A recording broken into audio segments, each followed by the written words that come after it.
Hi, it's Chris Howard, call sign 230 CTH here again, talking about the Baofeng UV-3R, and this time I'm talking about the Mark 1 and the Mark 2 radio, and just to quickly show the differences, and also to go into the Mark 2 and show you how to operate it, just some basic quick start type stuff. So we'll start off by quickly doing a comparison of the two models. The actual body of the radio is exactly the same, so we've got the same buttons on the side, got the same buttons on the front, got the same sockets on the side there for charging and for the speaker mic, and we've got the same knobs on top as well. So they are basically the same radio in terms of the case. One difference is the aerials. The Mark 1 came with two aerials, one for UHF, which is the one that's on there now, and one for VHF. The Mark 2 radio comes with a single aerial which can do both bands at the same time, which is quite useful. So they're the that's the basic radio itself.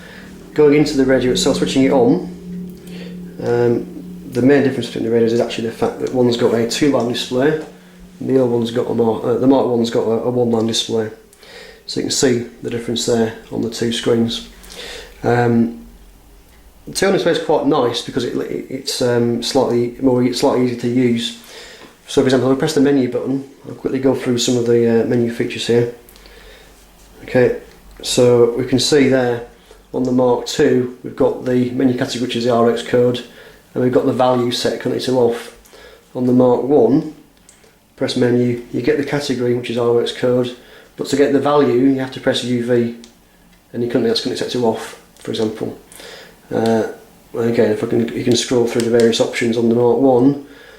On the Mark 2, you can see that the number 5 there, number 5, which is beep. You can see for each one it's set, and it shows you the value as well. The other option is, the other difference is that on the Mark 2 you've actually got 18 menu options, 19 menu options on the Mark 2, and only 18 on the Mark 1. So the extra option on the Mark 2 is a priority channel, which you can set on the menu. I believe there is also a priority channel set on the Mark 1, but it's not set through the menu, it's set somewhere else, I've forgotten now where you do it. So the Mark 2 is slightly easier to use in that you've got a better display, you get more information without having to go in and press buttons. So I'll go through the basic operation. If you've got the Mark 1 radio, I've actually got another video on YouTube that takes you through how to operate the Mark 1, so I won't do that here. But on the Mark 2, it's very similar to the Mark 1. You will see, because you've got a two-line display, you've actually got, I'll zoom in a little bit, there's actually an indicator on the side there which shows you which of the two bands is active. So currently it's active on the UHF bands, so you won't hear anything from the VHF band while it's set to UHF. The way that you change between the two is you press the UV button here. Just press that once and it will jump down to the VHF band, and again pressing that again it'll go back to the UHF band. So that's the UV stands for the UHF VHF. Quickly going through the buttons on the radio. On the side you've got the PTT switch, and you've got a function button, and you've also got a light/radio button, light button there. On the front there's the on/off button, the UV button I just mentioned, a menu button and a volume button.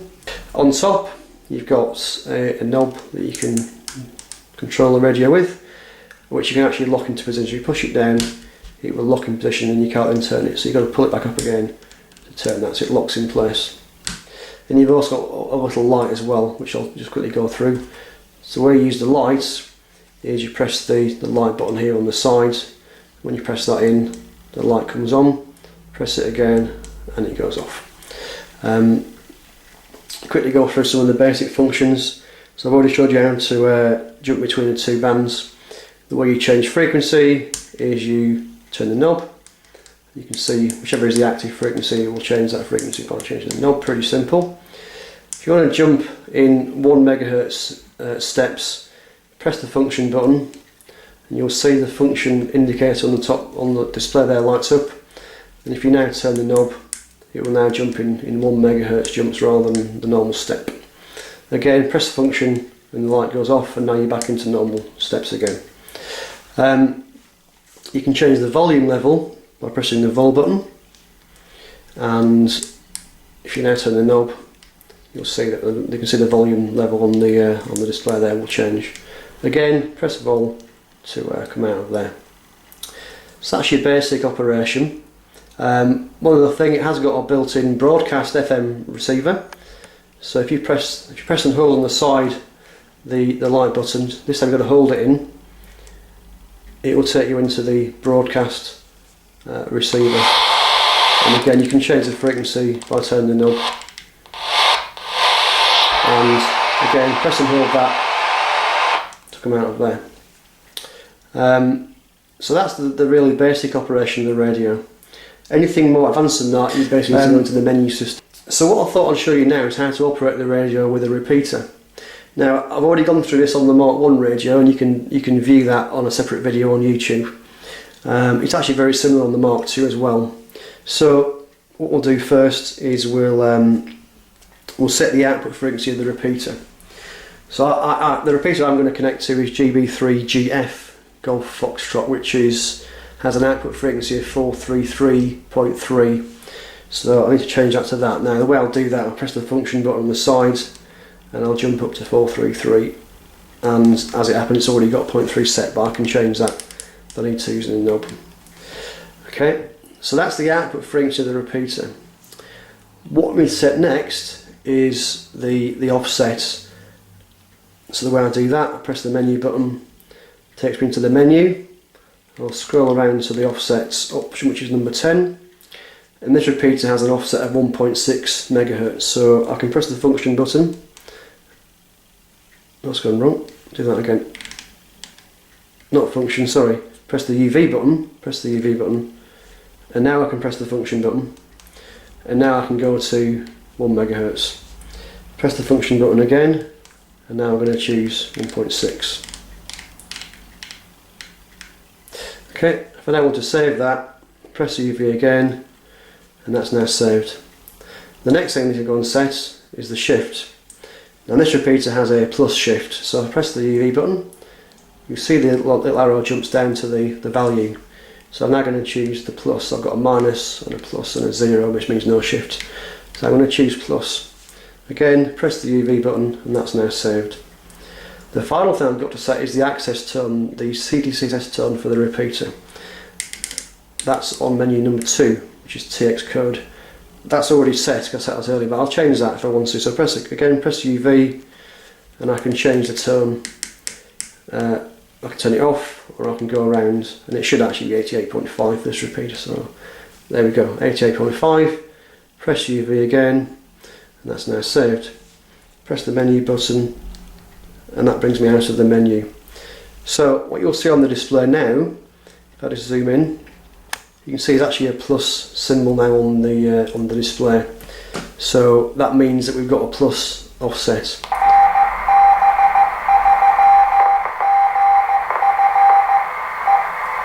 Right on cue, the repeater is just an ident, so we can actually hear that we're actually on the repeater there.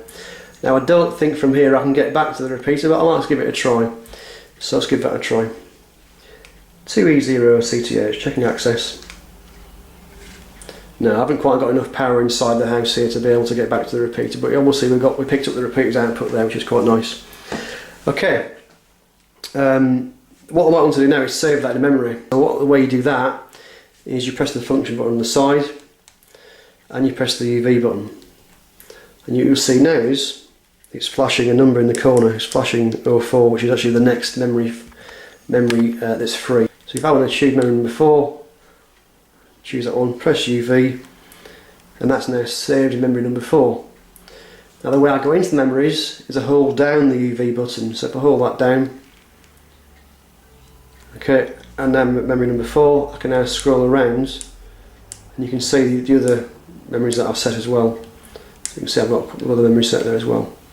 Now what you haven't got with this radio is a way of saving a name with the memory, so you haven't got alpha tags that you have on some more expensive radios, so you have to make a note of what's in each memory. Okay, so that's the basic operation of the radio. The other thing you can do is you can scan. So on a scan for memories, I press this time press the function button and press the menu button, and now it will scan through the various memories that I've got set. As you can see, it's not particularly fast on this radio. It's not got a very fast scan, but it's got a scan nonetheless.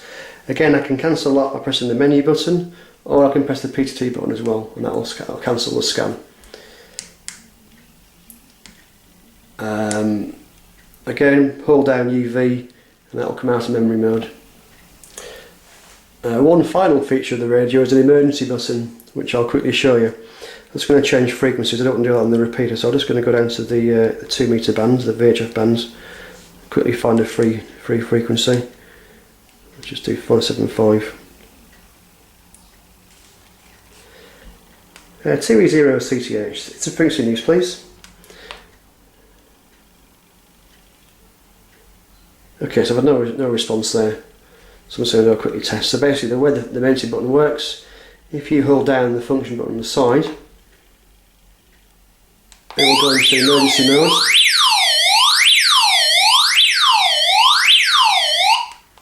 And that sends that rather annoying noise over the radio. Not sure it's a lot of use, but it's something you can do if you want to. So that's pretty much it. That's the UV-3R Mark II. Pretty simple to use. It's got some, I think it's actually a bit of an improvement over the Mark I. I think it's certainly not worth buying if you've already got a Mark I, but certainly the Mark II I think is a little bit easy to use. It's got the single band, it's got the multi-band aerial, which is quite a nice feature, and I think the 2-line display also makes it easy to use. So that's it from me. See you on the next one.